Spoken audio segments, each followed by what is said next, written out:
Bonsoir à toutes et à tous, un plaisir de vous retrouver pour ce 19h45 dont voici le sommaire. Si vous avez un livre que vous n'arrivez pas à finir, aujourd'hui 23 avril, c'est le jour idéal pour le faire. C'est la journée mondiale du livre et du droit d'auteur. Regard sur le sens de cette journée dans cette édition. Et le Bénin dispose de plusieurs sites et monuments qui jouent un rôle prépondérant dans le maintien de l'histoire et dans la valorisation de la culture et du tourisme. Les monuments témoins de l'histoire, on en parle. Et puis, le secteur du numérique est souvent pris d'assaut par les hommes, à contrario des femmes, souvent victimes de discrimination fondée sur le sexe. À suivre un reportage sur les inégalités du genre dans le secteur numérique.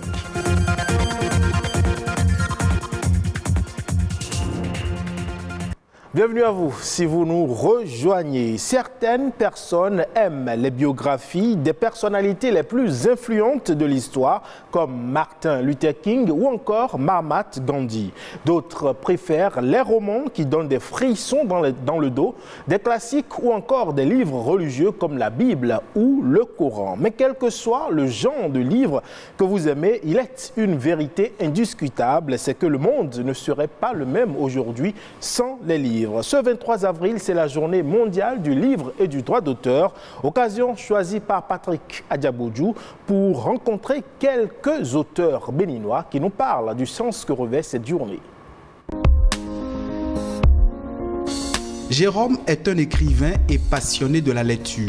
Selon lui, le livre béninois se porte à merveille, car c'est un riche patrimoine écrit et graphique qui chaque jour est valorisé et promu par des milliers d'écrivains et lecteurs. Et nous voyons que chaque mois, chaque trimestre, chaque semestre, il y a toujours une campagne de publication de livres. Il y a toujours une activité livresque.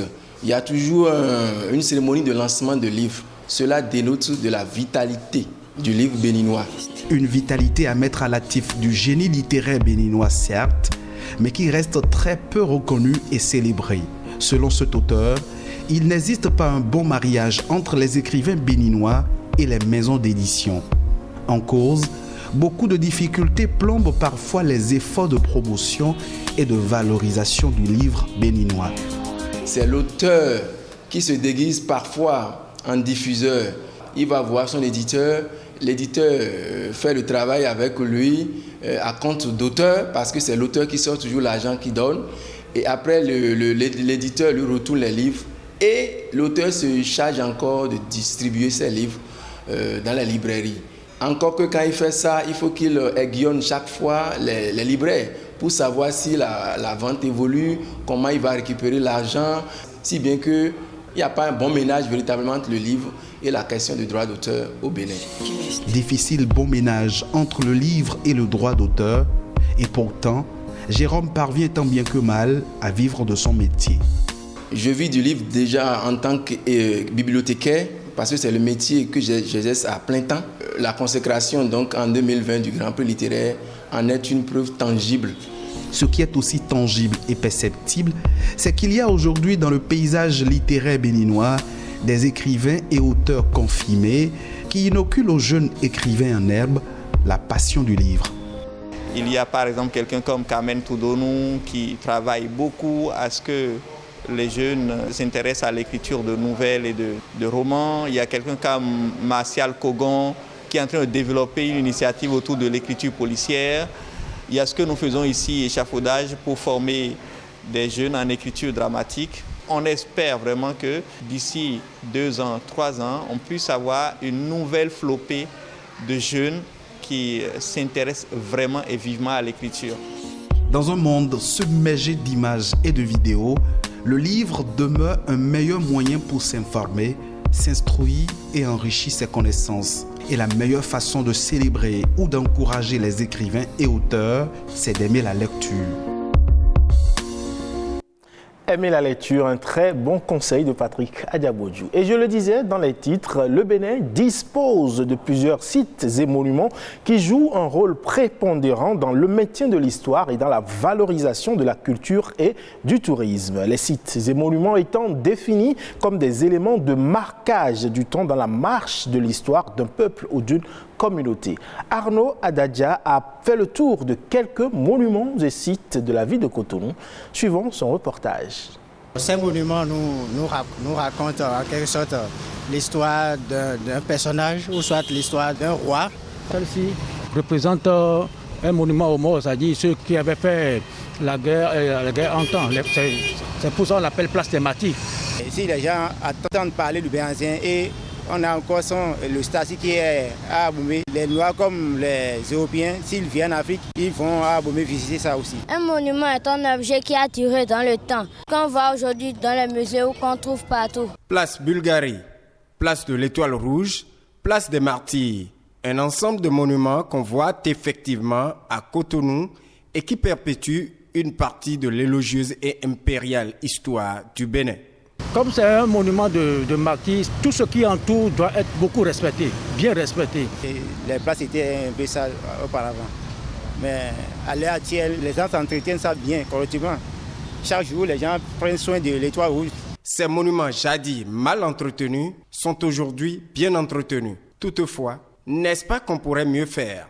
Quand à un certain moment donné, vous avez été marqué par certains événements, le bon sens recommande à ce qu'on consigne ces événements-là, par exemple, dans les manuels scolaires et qu'on puisse l'enseigner aux nouvelles générations. Et au cours de l'éducation civique, il faudrait qu'on enseigne aux apprenants cette période révolutionnaire avec tous les monuments créés en cette époque-là.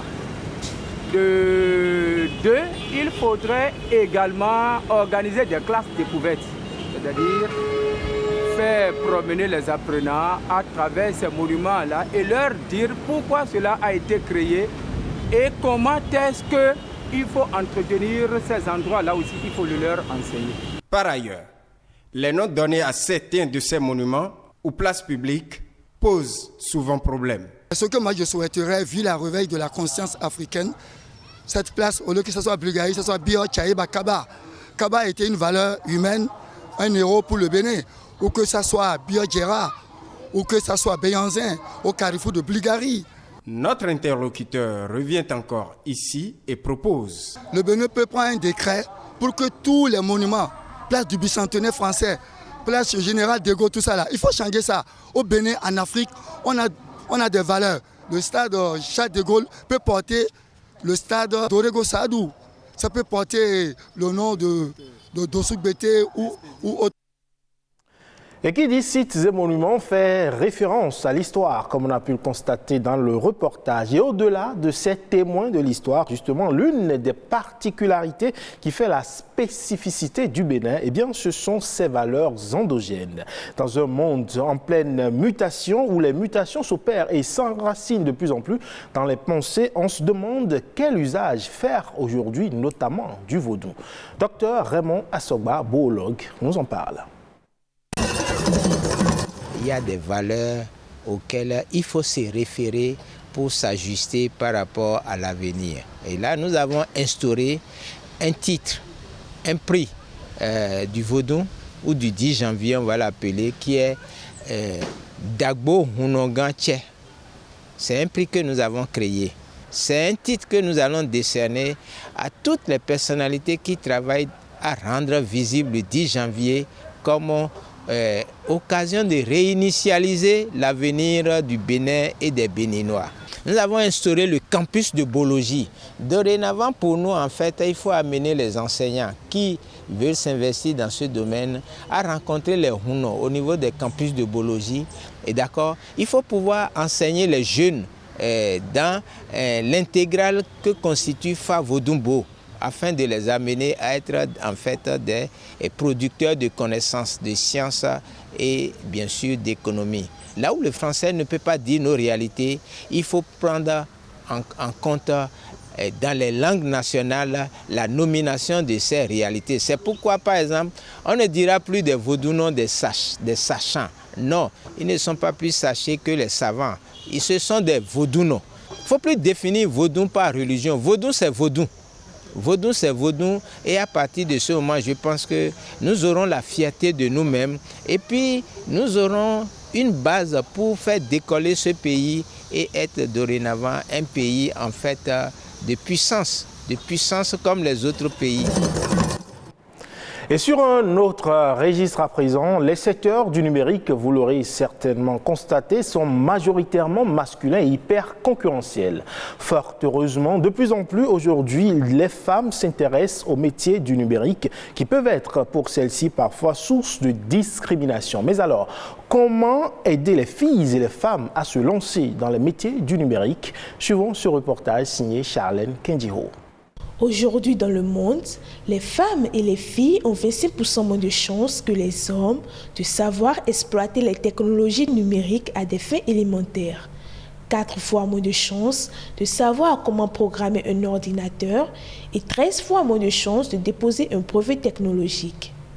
Une fracture numérique entre les genres qui se creuse au quotidien. En tant que la femme, c'est le foyer. Et souvent, la société nous a tellement mis dans la tête que nous sommes des êtres sensibles, nous sommes des êtres faibles, que parfois on n'a pas envie de nous engager dans telle ou telle chose. Donc quand on prend ces initiatives, parfois soit des grossesses arrivent et puis la femme est obligée d'abandonner. Or, au niveau de l'homme, ce n'est pas le cas. Aujourd'hui, plus que jamais, il est question de souligner le rôle de l'éducation dans la réduction de la fracture numérique entre les genres. On a remarqué que les femmes commencent à comprendre que le numérique n'est pas seulement réservé aux hommes, mais que les femmes également ont leur place. La femme aujourd'hui peut faire le marketing digital, la femme peut faire la programmation, le design, ce qui autrefois n'était pas possible. Heureusement, au-delà des inégalités sociales engendrées par la société, les filles mesurent de plus en plus l'intérêt de s'approprier le numérique. À travers les préjugés et stéréotypes, on pense que c'est un domaine qui est réservé plus aux hommes.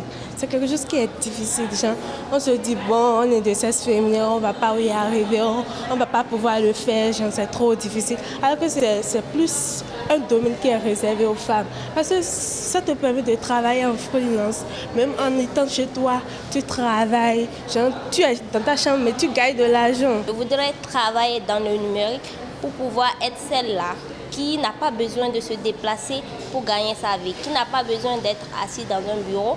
Je peux être à la maison, prendre soin de mes enfants, de mon foyer, tout en étant une femme active. L'enjeu de la réduction des inégalités du genre dans le numérique passe aujourd'hui par la féminisation de ce secteur. Si les femmes et les filles ne participent pas à l'innovation technologique, ces outils apparemment novateurs risquent à l'avenir d'aggraver les inégalités déjà existantes. Et voilà qui met un terme à ce 19h45 que vous pouvez retrouver sur le site de l'ORTB le 3, w.ortb.bj. Merci pour votre aimable attention. À demain.